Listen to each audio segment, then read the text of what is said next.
સતત વરસી રહેલા ભારે વરસાદને કારણે કેશોદના અનેક નીચાણવાળા અને ઝૂંપડપટ્ટી વિસ્તારોમાં જનજીવન પ્રભાવિત બન્યું છે। આવી મુશ્કેલ પરિસ્થિતિમાં જરૂરિયાતમંદ પરિવારોને ભોજનની કોઈ અછત ન રહે તે માટે પૂર્વ નગરપાલિકા પ્રમુખ મેહુલ ગોંડલિયા અને તેમની ટીમે માનવ સેવાનો પ્રશંસનીય ઉપક્રમ હાથ ધર્યો। જલારામ મંદિર ખાતે વિશેષ રીતે ગિરનારી ખીચડી તૈયાર કરવામાં આવી। ત્યારબાદ ટીમે પાણીથી પ્રભાવિત વિવિધ વિસ્તારમાં પહોંચી જરૂરિયાતમંદ પરિવારોને તેમના રહેઠાણ સુધી ગરમાગરમ ખીચડી પહોંચાડી હતી। આ સેવા કાર્યમાં જલારામ મંદિરના ટ્રસ્ટી રમેશભાઈ, દિનેશભાઈ કાનાભાઈ, ડોક્ટર સ્નેહલ તન્ના, વિશ્વ હિન્દુ પરિષદના પ્રમુખ વિશાલ ભટ્ટ, મહેશ પાનસુરિયા સહિત અનેક સેવાભાવી કાર્યકર જોડાયા હતા। ટીમ દ્વારા અંદાજે 1000 થી વધુ લોકોને ભોજનનું વિતરણ કરવામાં આવ્યું। આયોજકોએ જણાવ્યું કે વરસાદની સ્થિતિ યથાવત રહેશે તો સાંજના સમયે પણ વધુ જરૂરિયાતમંદ પરિવારો સુધી ભોજન પહોંચાડવાની વ્યવસ્થા કરવામાં આવશે। આપત્તિના સમયમાં કરવામાં આવેલ આ માનવ સેવાના કાર્યને સ્થાનિકોમાંથી વ્યાપક પ્રશંસા મળી રહી છે। મેહુલ ગોંડલિયા, પૂર્વ નગરપાલિકા પ્રમુખ, કેશોદ।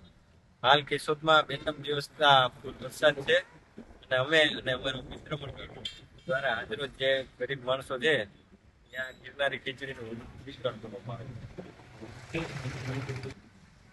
અને ઝૂંપડપટ્ટી વિસ્તાર હોય ત્યાં પોતાના સામાન પણ પલળી ગયેલ અને રસોઈ બનાવવી થોડી મુશ્કેલી હોય એ આશરે 1000 માણસોને કેશોદના અલગ અલગ વિસ્તારોમાં આજરોજ ખીચડીનું વિતરણ કરવામાં આવેલ છે।